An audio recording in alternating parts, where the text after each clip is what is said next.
Good evening, everyone. And just to let you know, the following webcast is being recorded. So I'd like to welcome you to UNA Women's webcast on women's empowerment and the political process. My name is Rachel Bowen Pittman. I'm the Executive Director of UNA USA, the United Nations Association of the USA. And I would like to wish everyone a belated International Women's Day and Happy Women's History Month. In addition, I'd like to point out two major anniversaries that we are celebrating this year. One is that it's the 100th anniversary of the 19th Amendment to the US Constitution that guaranteed that all US women have the right to vote. And then also we're celebrating the 25th anniversary of the Beijing Declaration and Platform for Action, which is the most progressive blueprint ever for advancing women's rights. So we will be celebrating that all year long. And with all of this going on and the lead up to the 2020 presidential election, UNA Women thought it would be a perfect time to discuss women's engagement in the political process. And before we begin, I just want to note the format of today's webcast. For the first 30 minutes of the webcast, I'll moderate a discussion with our featured speakers. And at this time, you can see that we are on the screen already, so you can see us. And afterwards, we'll move into a 20-25 minute Q&A, and I will end the program giving everyone some updates from UNA Women. So at this time, I'd like to introduce our featured speakers before we begin. First, we have Erin Vilardi, and she is the founder and CEO of Vote Run Lead, which is the nation's largest and most diverse training program for women to run for office and win.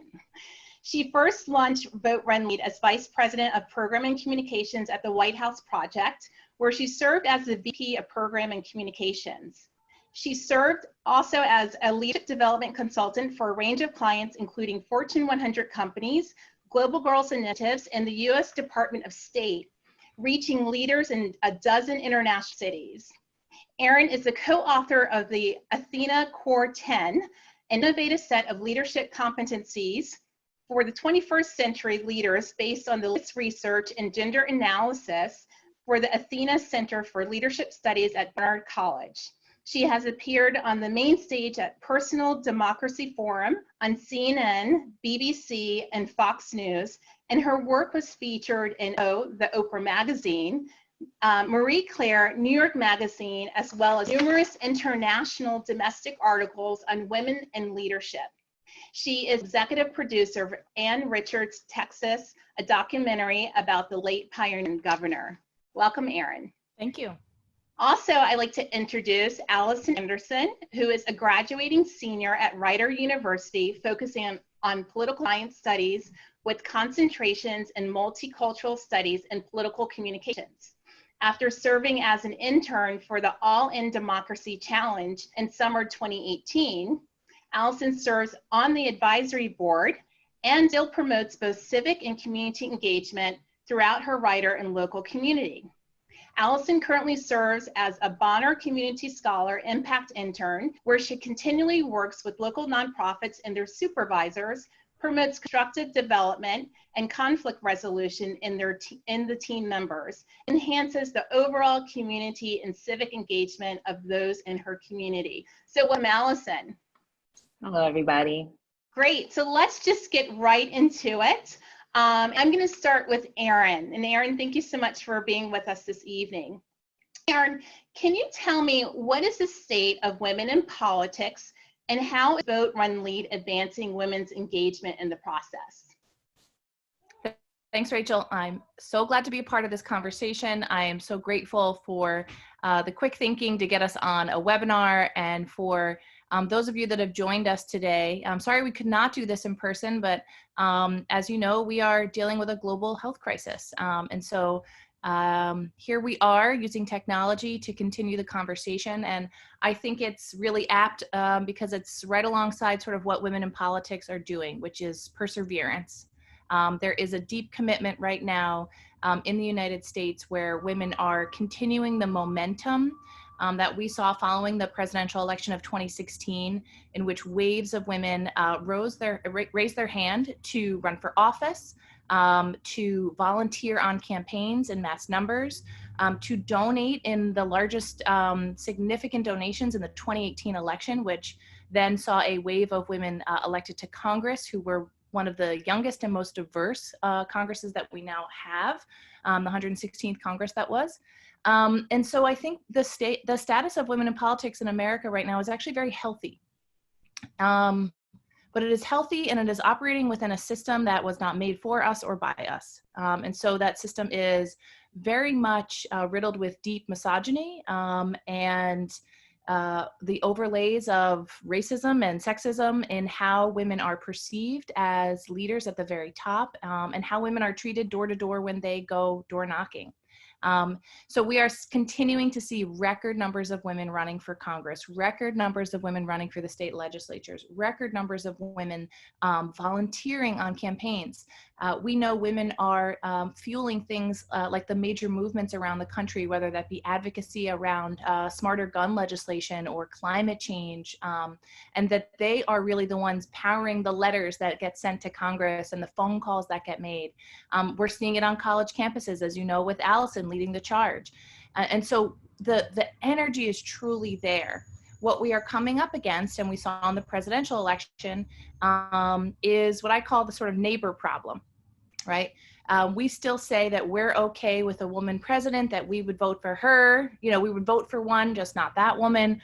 That was the 2016 mantra. The 2020 mantra is, well, I'd vote for a woman president, but my neighbor won't. Right. So what we saw in the presidential primary, very much in a lot of the analysis, especially coming out around Elizabeth Warren's recent departure, is that we voted around safety. We voted for the Democrats, and I'm sort of using the royal we here. Vote Run Lead is a nonpartisan organization. You know, what we saw was Democratic primary voters, particularly Democratic primary women, who, you know, you can read it in the New York Times. If they were to wave a magic wand, they would have voted for Elizabeth Warren or Kamala Harris or insert their favorite female candidate here. But they believed that what was needed of their neighbors to see was a traditional male white leadership model. And, you know, as much as I salute Joe Biden for a lifetime of service, the wave of energy, I think, around Joe Biden is less as him as an individual and an idea of what we see as leader and president in the United States. And that is still a very particular mold.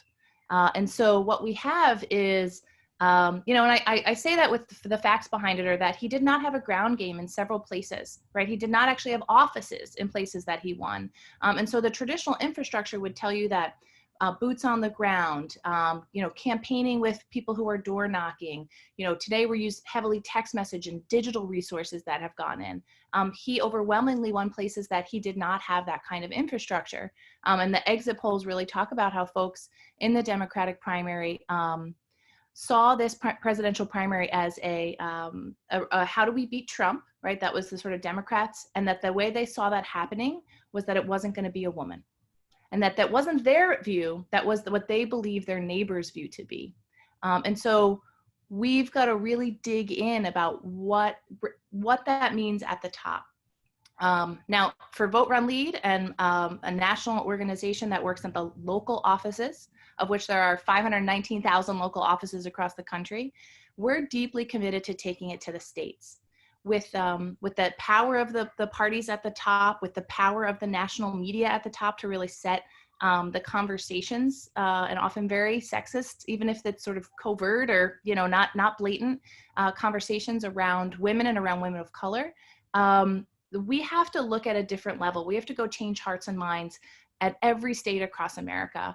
And so we launched this year a new program where we want to flip all 50 state legislatures to be at least 51% female. Because we actually know, and this is consistent across the world and across you know, research for the last 30 years, and now we have the social proof that when more women are in government, and especially as you look at the states that have 40% or higher in their state legislature, more bills get passed, budgets actually are done on time, more resources go home to constituents, the leadership style is more collaborative, and the policies that affect the lives of women and girls get prioritized, and common sense policy actually gets legislated on.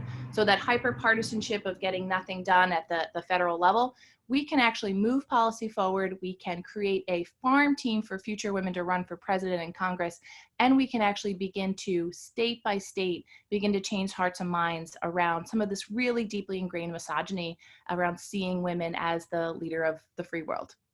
And this is on a nonpartisan basis. You work Absolutely. with all parties, right? Absolutely. And so, you know, I think people, at least in the recent primaries, now that we don't have a woman that is running for president, it feels like there's been a setback. So, you know, how do you talk to candidates that are training with you to encourage them that they can win? Like, how do you keep them motivated? Sure. You know, it's interesting. I think there have been some generational responses, and I don't have research on this. This is, you know, very anecdotal in the past couple of days, that the expectation that we're there's a certain group of women that feel like this might never happen, right? That there's a small group of women that just feels like, gosh, if we didn't get it in 2016 and we don't get it in 2020, like how perfect does this imaginary female candidate have to be? And so there is a little bit, and I want to acknowledge that there is a little bit of sort of deflated and sort of frustration. There's a group of women though now, especially the sort of feminist Twitter, that are really saying out loud in a way that I think is fantastic, that no longer are they seeing, you know, they won't be ashamed about saying that gender representation is both radical and necessary, right? That the representation of women is not something that can be negotiated, that it is both a necessary step and a radical one, right? To say, no, I want women. And that we've been voting for men's sake for so long that stop asking me the question if I'm voting for a woman's sake, because I actually can give you the facts on it, but the question itself is still sort of deeply ingrained in this system that sort of says we don't get the same opportunity to vote for our gender the way that men get the opportunity to vote for themselves and see themselves in these high offices, which we know, and international research, you know, talks about the role model effect, right? We know that the policymaking that women do is different. And quite honestly, we are getting this growing social proof that women are better at government. So the theory of change is let's get more of us in, right? And what we need to see in both parties is that the advancement of women's leadership, the advancement of women, is not tied to the goals of the Democratic Party, is not tied to the goals of the Republican Party. And as feminists and as feminist leaders, we need to make sure there is continued space for the conversations around gender equity, the conversations around women's leadership, the conversations of the diversity within the women's leadership movement and the women's empowerment movement, because we have to keep our eye on that. If we continue to negotiate around Democratic politics or Republican politics, we're always going to be selling ourselves short. So the women who are running for office, they're smart. They know what's happening. They're dealing with it on a micro level. You know, they are using social media to sort of name and shame in a new way, to actually have a smaller community of people that they can talk to privately and get tips and tools. They are savvy about making sure that you know, journalists are on their, you know, their cell phones if something happens, and they want the story, and they want to know how either their party is treating them or opposition is treating them. They're also very resilient, but it is hard. There is a little bit of that sort of deflated energy that feels frustrated. But you know, we just continue to pick ourselves back up, continue to, you know, who should we be donating to in mass? You know, it's like, okay, well, I can no longer give to Kamala or to you know, to Elizabeth. Where do I give my money? Where do I give my resources? So there's been a renewed energy in sort of some of the local women that are running and some of the record breaking that we could do in 2020. Great, thank you. And Allison, let me bring you into the conversation. Can you tell us a little bit about the purpose of All in Democracy Challenge, and how does a college or university win a challenge? Yes, of course. Hello, everybody. It's great to be a part of this conversation as well. So I am on the advisory board for the All In Challenge.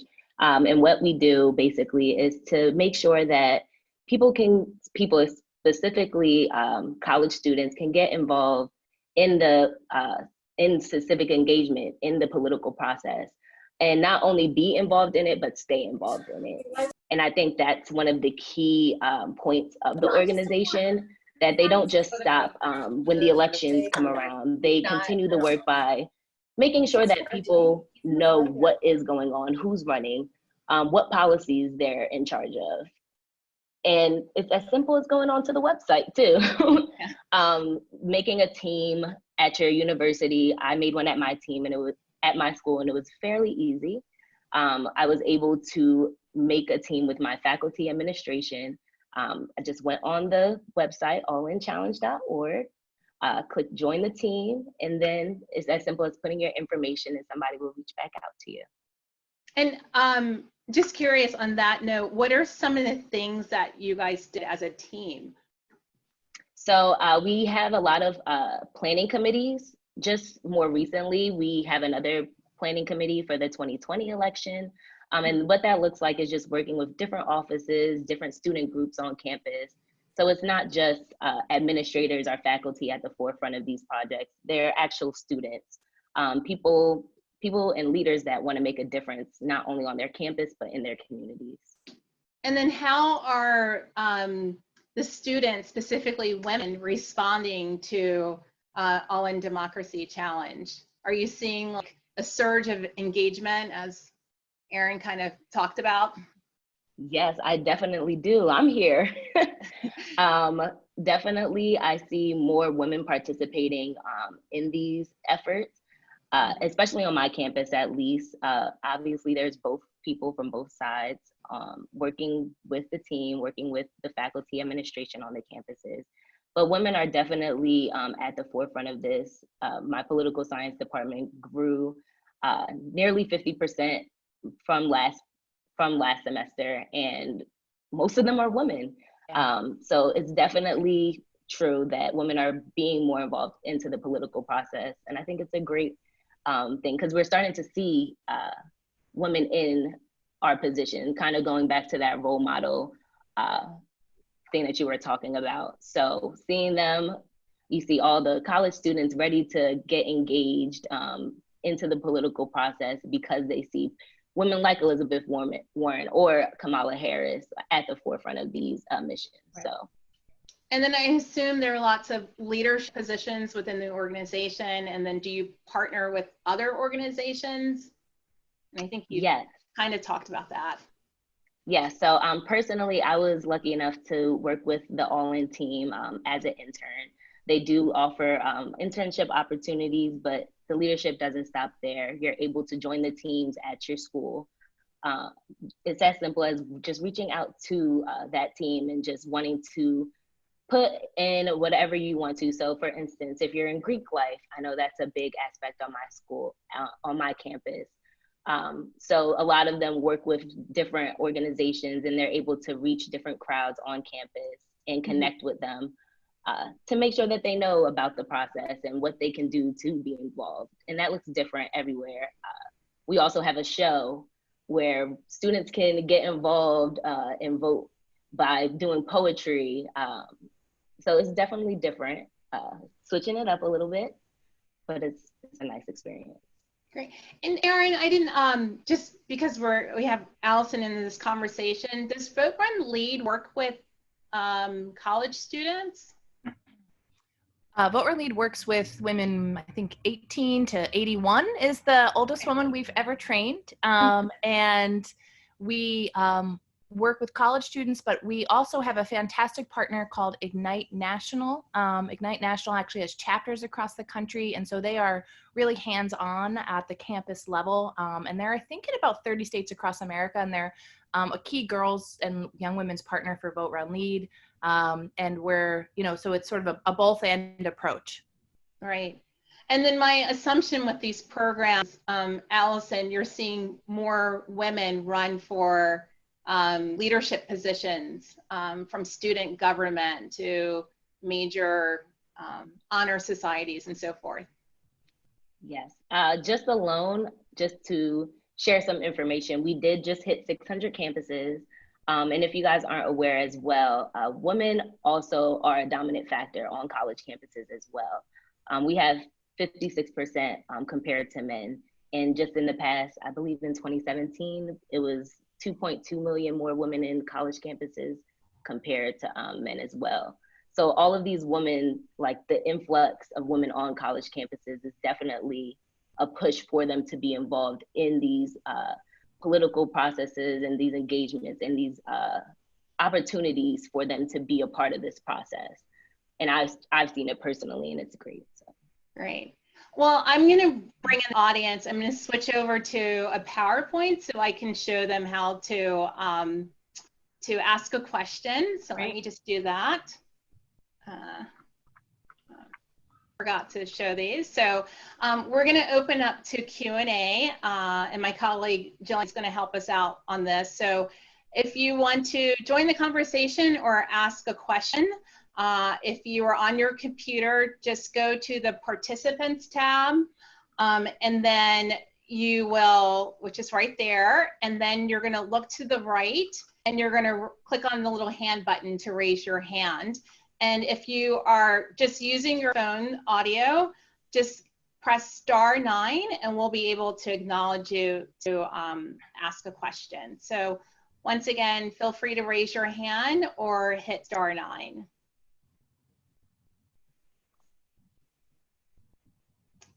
See.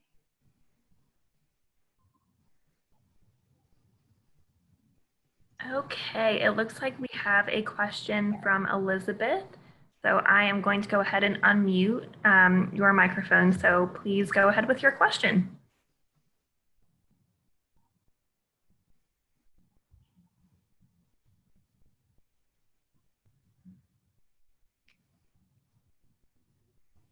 Elizabeth, are you?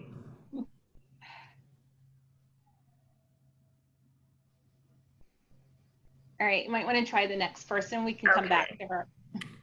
All right, so we also have a question from Susan Lee. So I'm going to go ahead and unmute your microphone. Go ahead. Hi, how are you? And thank you very much for this session. Very interested in it and so timely. So my question is for Erin.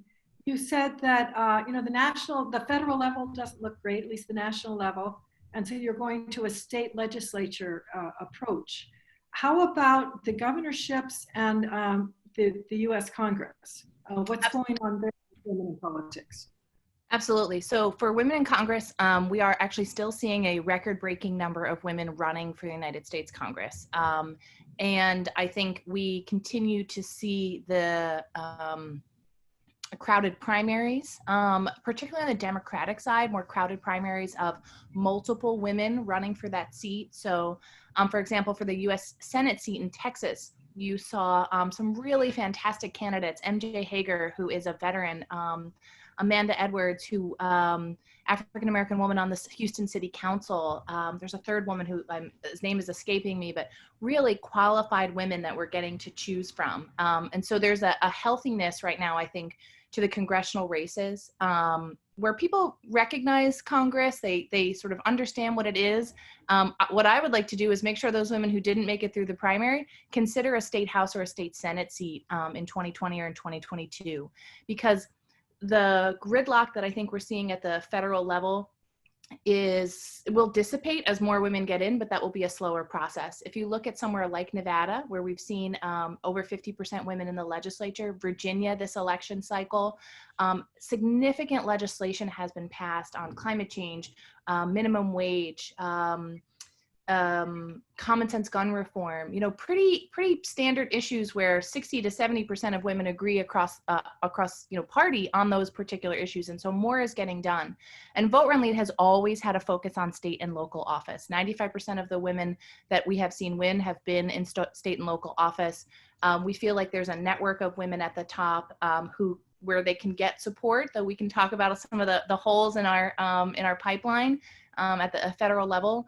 And that those races are very expensive. And so a nonprofit at both our size and our impact, that we can make significant impact at the state level. Barberly Family Foundation is also an excellent resource for executive level leadership for governorships.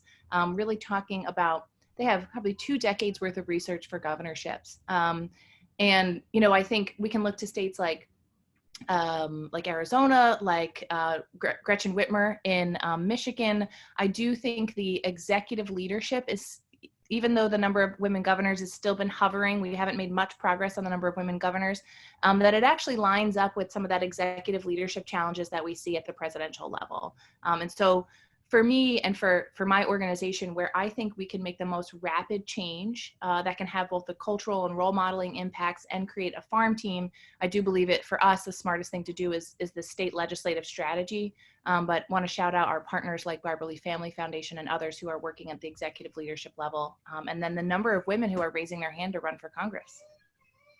Thank you. Great, next question. Cool. So it looks like we're still waiting for a few more questions to come in. I want to go back and see if Elizabeth, if her mic is working. So I'm going to go ahead and unmute you again. Hi, can y'all hear me?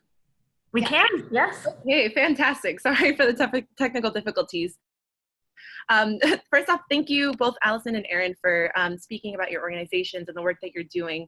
I have a question for Allison in particular.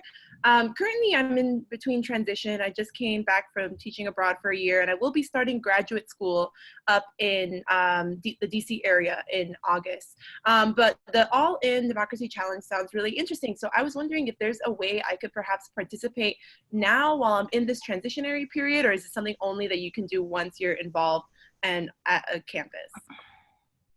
No, so the All-In Democracy Challenge is for everybody. It's not just for college students, but we do focus our work on universities and college campuses as well.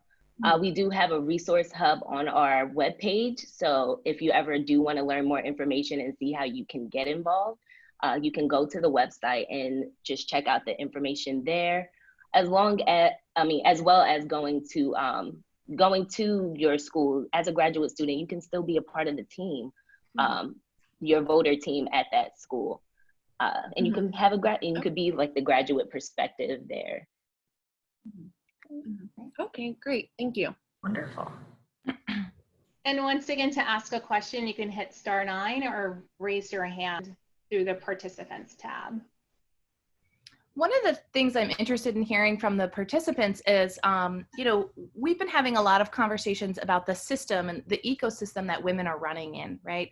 It's very expensive to run a congressional race. And so are there changes in sort of campaign finance, right? We're seeing women in the Vote Run Lead network are the women who have been shifting whether Federal Elections Committee can use campaign funds for childcare, right? And so thinking sort of outside the box, I'm a huge proponent of ranked choice voting. I believe that that kind of system, if we had that in our primary, especially coupled with early voting, you would not see people feel like their votes were wasted when candidates dropped out. And I'd love to hear, Allison, how you think about some of these systemic and structural changes that we might be able to make so that the ecosystem women are running in is also healthy and open to their leadership. I definitely think we're built on a foundation that's going to be extremely hard to break. And you did touch on that earlier. I wish that it was a lot easier for women to be involved. But then again, it's also hard for us to put that foot forward and to be that leader and to make that political change, especially when everybody else isn't necessarily on your side or don't know the things that you want to put in place because they don't understand. And I definitely think that with a lot of women, that's what the push for is now, for them to understand, okay, this is what I need. Yes, healthcare, hygiene. It might not be a thing for everybody, but at the end of the day, it is important. And it's a thing that women are dealing with on all levels, on all fronts. So definitely just seeing more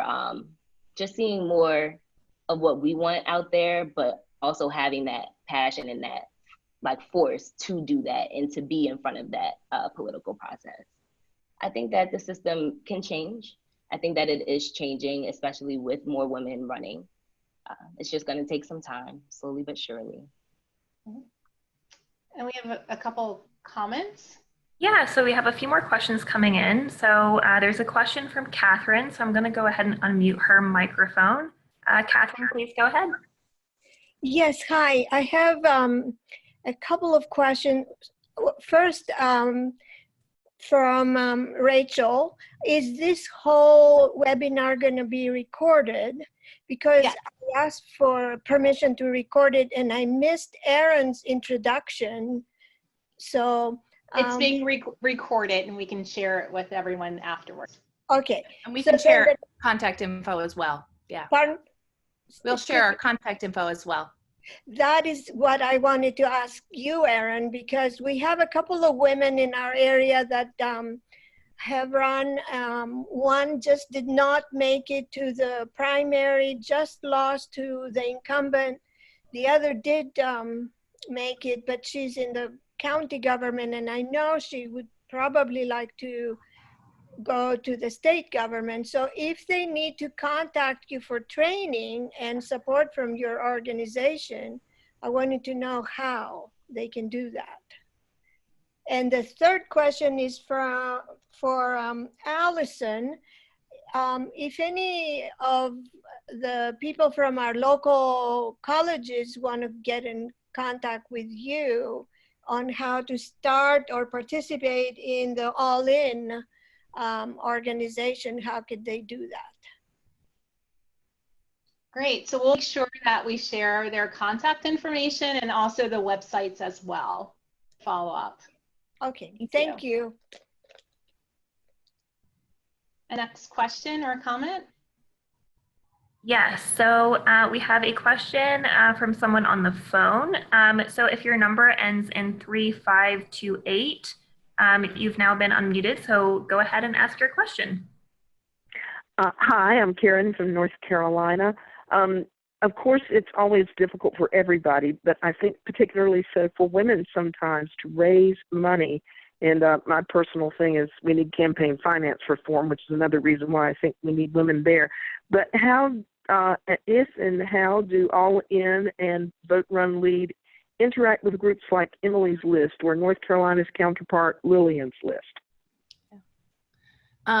So on a technical basis, unfortunately, we're a 501c3 charitable organization, and Emily's List and folks like that are a PAC. And so there are some clear legal lines in which we cannot coordinate together. But what we're doing at our fundraising training is we are making sure that the women who come through our fundraising training both understand how to work the system, right?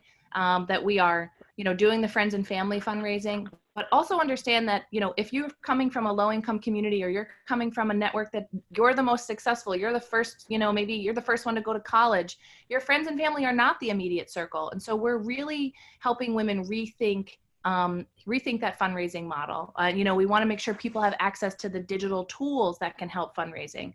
But at the end of the day, we're also helping women think through sort of some of the gendered aspects of fundraising, right? We're taught as women that a no means no. But in fundraising, a no is sort of a maybe, right? And sort of, we're actually really good fundraisers for everyone else. We have a hard time asking for money for ourselves. These are broad generalizations, of course, but these are the things we want to hit on in our training program so that when I send you out into the world as a candidate, you're equipped to understand the fundraising system and its flaws. You feel comfortable in knowing that you're the best person for the job. And every time that you make an ask of somebody, you're giving them the opportunity to invest in you because you're awesome and you're going to make things happen when you get there. And so we're trying to sort of shift mindsets around money, our relationship to money. But also we want women who get into government to say things like, this isn't working, right?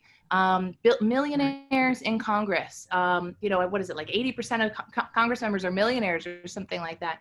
We have to, when we're elected, we have to think about also, again, that ecosystem around us. And sometimes it can feel like a double burden for women, right? We want you to win and we want you to go and be transformative. But that is sort of what's required of us right now is both to work within the conditions that we have, but to also have our eye on how we can change those conditions for other women's success in the future. We're always sharing the resources of those groups locally, and we have a great Facebook group that I can also send around.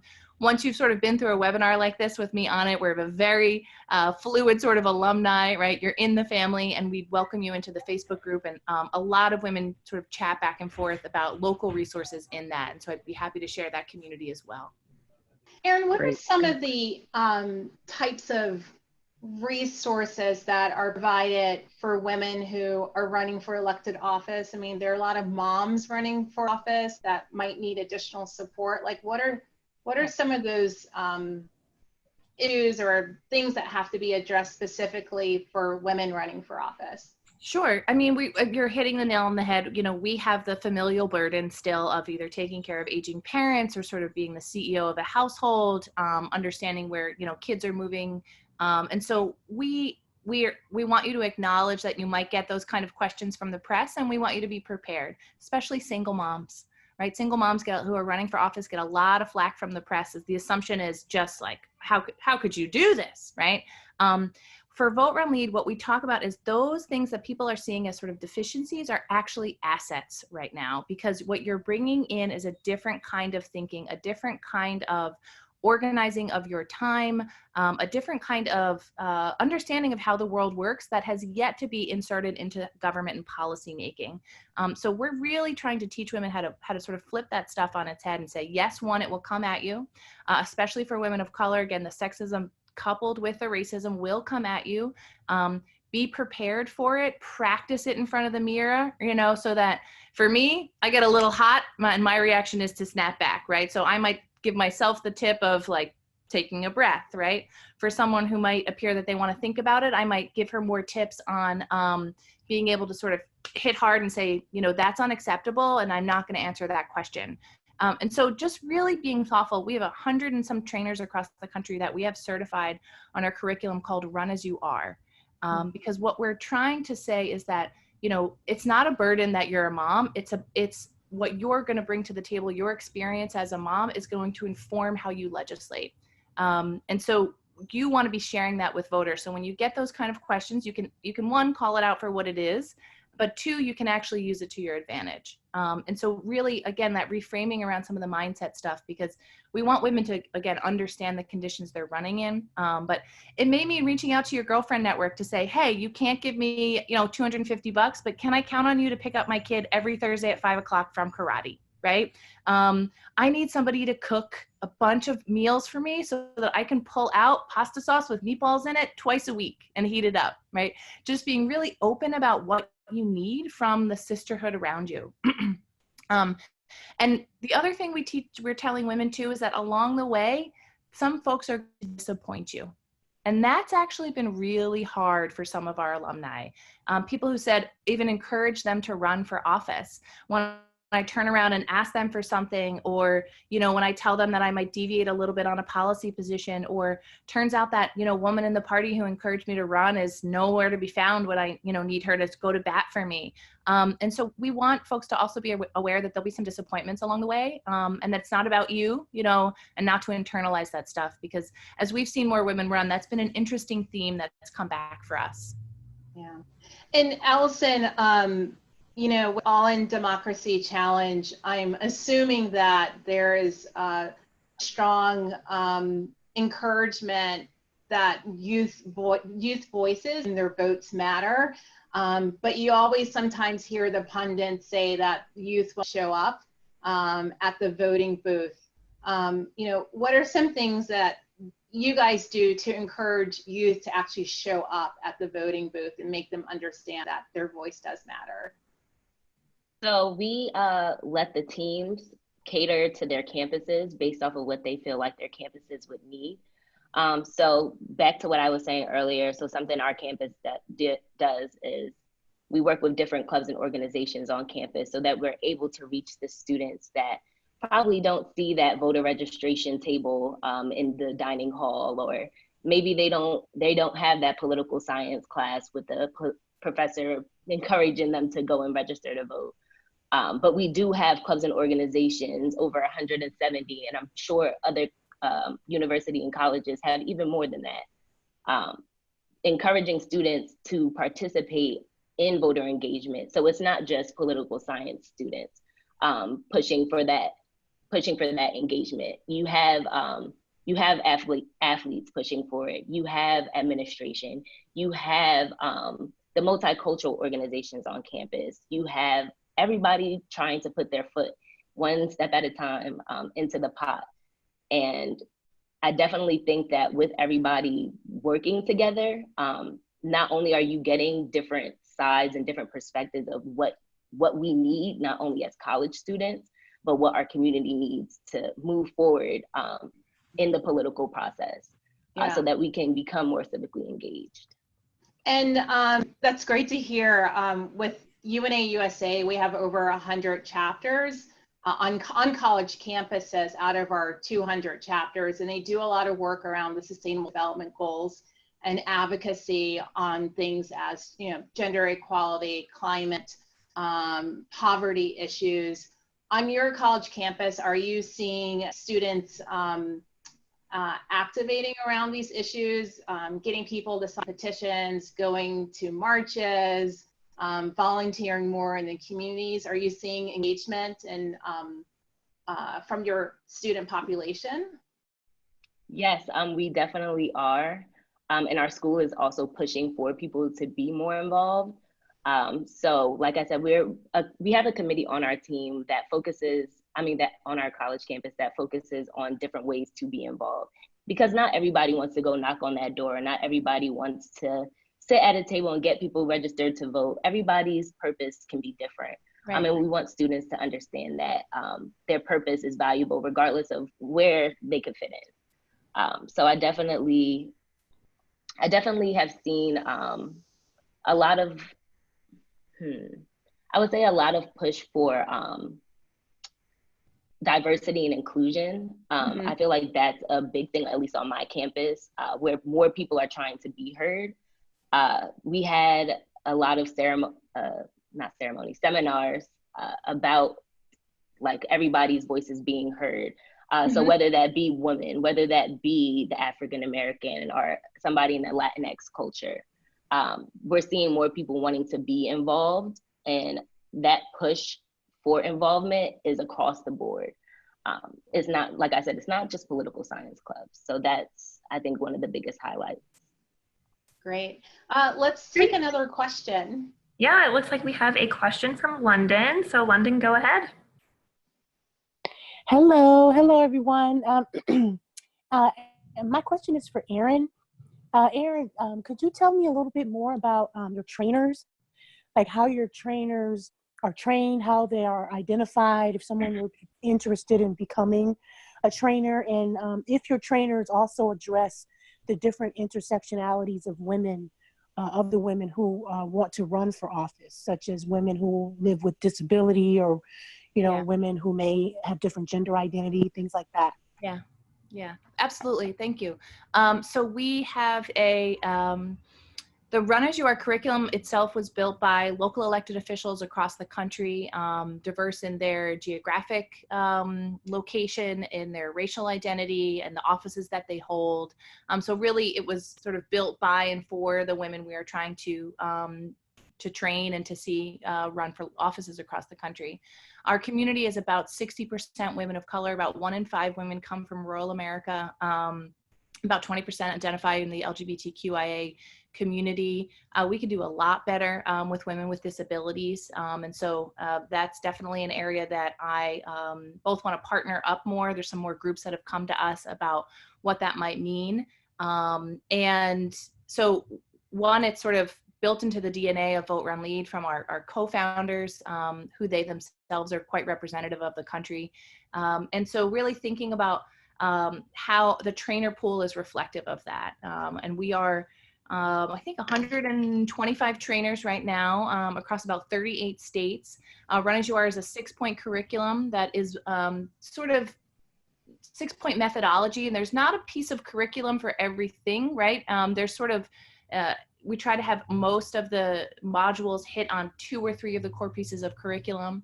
And so it's an evolving process. It's an iterative process. For example, when sort of Me Too happened, we had to come out with more nimble curriculum about how to, talk about as a candidate if you got those questions, if you were being harassed as a candidate. And so there's a nimbleness to the Vote Run Lead community. And we're slowing down the trainer recruitment, but on my team, and you can see on the website, her name is Star Haas. She is the director of trainer engagement and development. And so there's a process by which you sort of sign up to be a trainer. We ask you what your skill set is. You go through a certification both in online and shadowing in person. And hopefully we can deploy your skills anywhere around the country. Great, thank you. And are there any other questions? Once again, hit *9 or raise your hand.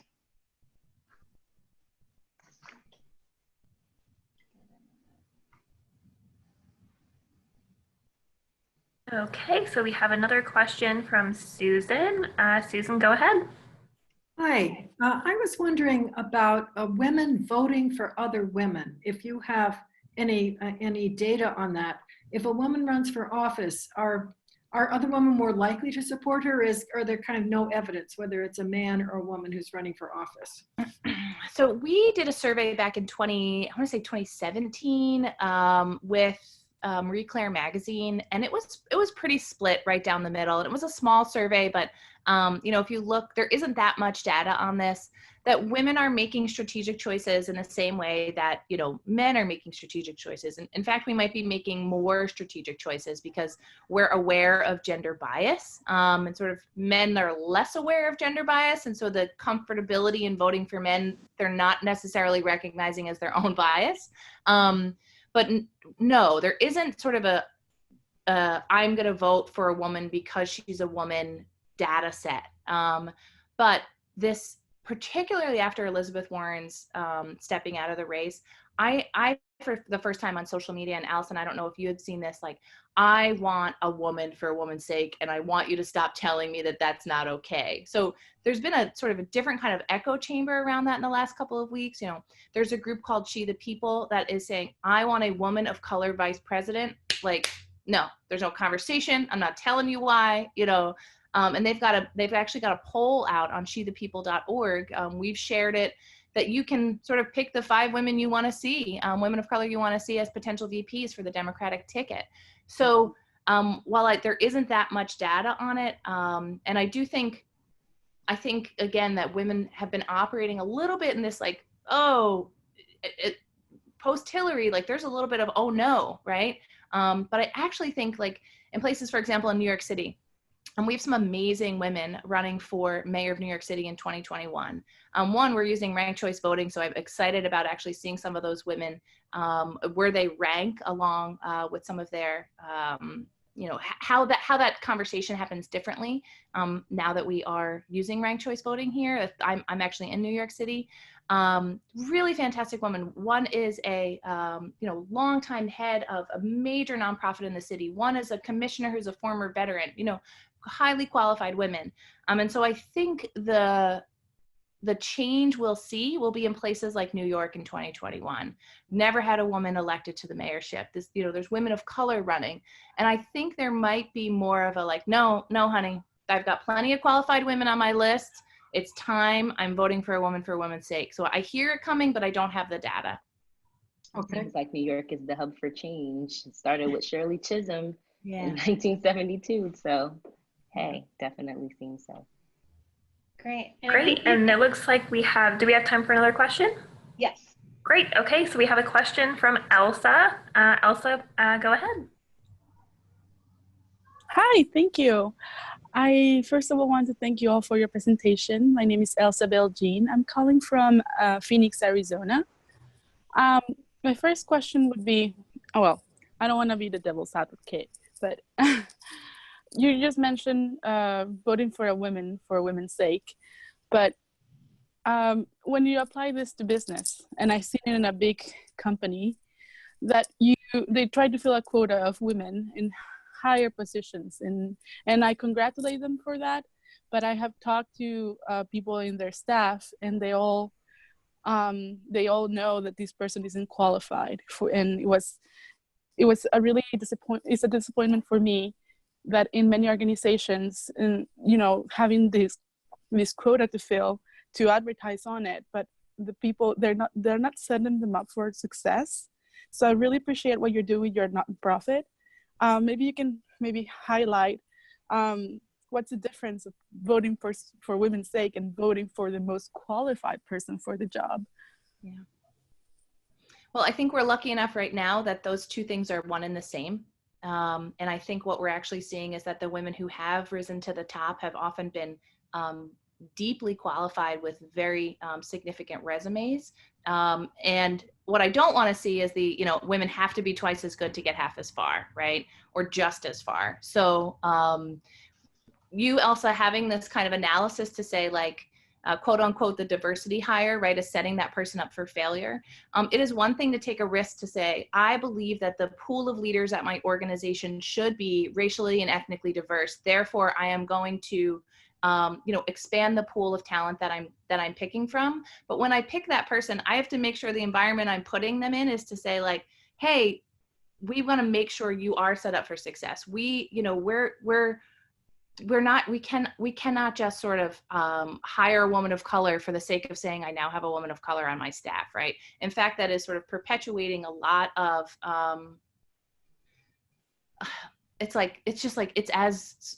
it's just another form of like having a no analysis around race and what that means inside your organization, right? And so that person then has to be successful on behalf of all future women of color who are going to take that job, which is a huge burden. And she has to be in an environment where she's not set up for success and she knows everyone around her is looking, going, hey, we know you're here because of X, right?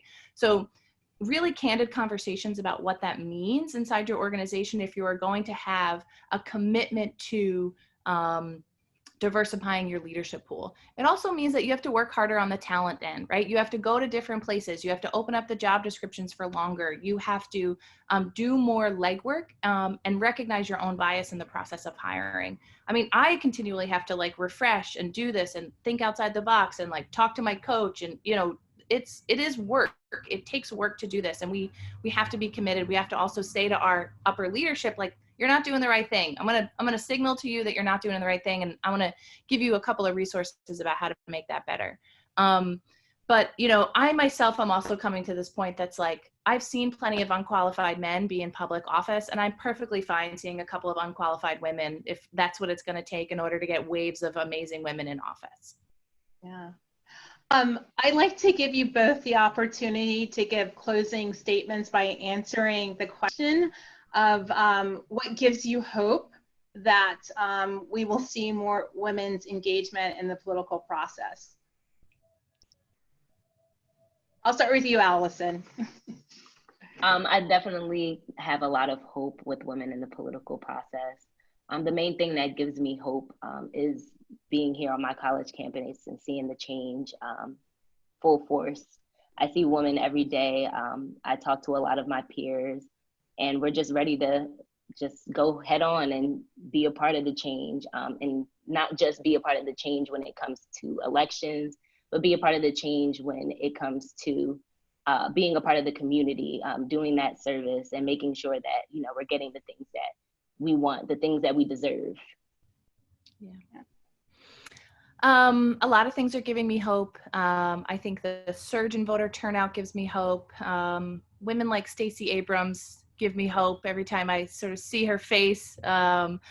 I also, I see more male allyship. It's not perfect, it's coming along slow, but I do, on my own Facebook page, I had a bit of a troll. And it was so fun to see some of my male peers from different networks sort of chime in and go, what the heck is this, right? Or sorry you're experiencing this, or sort of call out the other gentleman. Instead of having to sort of rely on women and 10 women's voices to, sort of account for one man's, sexism. So I am hopeful in that we are moving generations of men to understand what it means to be an allyship for women. And I'm glad you said that, Erin, because I want to close this portion of the webcast with an excerpt from remarks of the UN Secretary General Antonio Guterres. He gave remarks at the New School in New York on February 27th, and his speech was titled Women in Power. And he said, I quote, it's going to take me like 30 seconds, but it's a really great quote. He said, women's participation in parliaments around the world has doubled in the last 25 years, 1/4. fewer than 1/10 of states, which are the governments, are led by women. But women's representation in government is not about stereotypical women issues like opposing sexual harassment or promoting childcare. Women in government drive social progress and meaningful changes to people's lives. Women are more likely to advocate for investment in education and health and to seek cross-party consensus and common ground. When a number of women reach a critical mass, governments are more likely to innovate and to challenge established orthodoxies. In other words, women in politics are redefining and redistributing power. It is no coincidence that the governments that are redefining GDP to include well-being and sustainability are led by women. It is simple math. Women's participation improves institutions. Doubling the resources, capacities, and expertise we put into decision-making benefits everyone. So I love that we have a feminist in the United Nations. And with that said, I really want to thank Erin and Allison for all the work that you guys are doing at your organizations and your position in today's webcast. So thank you very, very much for being here today. And for everyone else on the phone, I just want to tell you that there are lots of opportunities to stay involved in UNA Women. A lot of international days are coming up that we hope that you recognize and celebrate. And then also we have some upcoming programs. One is our UN 75 Global Consultation. We'll focus on gender equality. The date is TBD, but in April.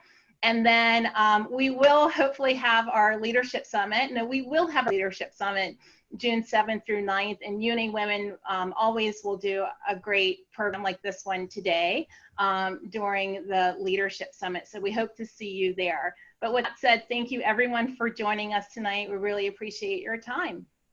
Have a good evening. Thank you very much. Thank you.